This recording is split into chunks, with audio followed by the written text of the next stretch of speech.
राम राम भाइयों।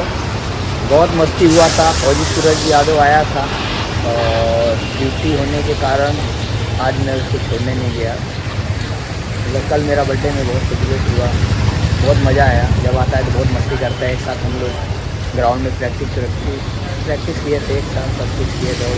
आज फौज में है और जब आता है छुट्टी में तो बहुत मज़ा आता है। आपको मेरे साथ फौजी सूरज यादव अपना मिशन पे जा रहा है, आप लोग देख सकते हैं। भैया हैं ये और पा रहे हैं, हम ड्यूटी में हैं भाई, आप लोग देख सकते हैं।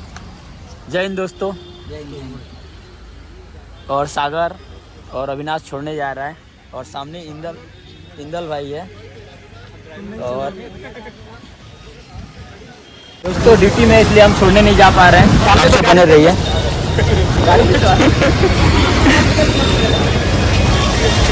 चलो